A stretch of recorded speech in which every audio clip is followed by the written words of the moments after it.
አሁን እዚህ ጋር መጀመሪያ ላይ ኮሜንት የምታደርገው ሰውዬ ማለት ነው ደግሞ ምን የቻይና ምግብ ይዞብን መጣ ነው የምትለው አይደለ? የወጣበት ዋጋ ብታቀው ከባድ ነው። በዶላር ነው ያወጣሁት። ቤተሰቦች ቢሰሙ ያፌዙብኛል ማለት ነው። በዶላር ግን መድኃኒት ነው። ለመድኃኒት ስለሆነ ያው በዶላር ቢከፈልበትም ችግር የለውም። መጀመሪያ ላይ የሰማችሁት ድምጽ ምክንያቱም ምንድነው ከፍተኛ የሆነ የሰውነት የበሽታ መከላከል አቅም ስለቀነሰ የተፈጠረ ድምጽ ነው ማለት ነው። ሁሌ ስጋ እየበላው ማለቴ ስጋት ለማለት ነው። እንደዚህ አይነት ነገር የመሳሰሉ ነገሮች ይሄ ሾርባው ነው ማለት ነው። ይሄ ሾርባው ነው ከዚህ የመጣው ነው። ይሄኛው ደግሞ ጋርሊክ ነጭ ሽንኩርት ማለት ነው።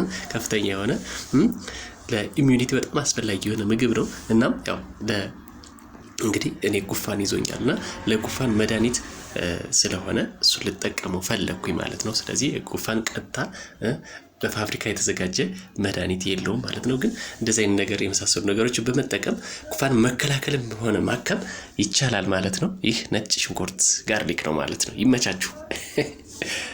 ይሄን ውሃውን እንጠጣለን ወይ ደግሞ መረቁን እንጠጣለን ማለት ነው። ይችን ደግሞ ያው እንግዲህ እንጀራ ቀመስ እናደርጋታለን ማለት ነው። እስኪ በነጭ ሽንኩርት የምትተማመኑ ሃይ በሉኝ ማለት ነው።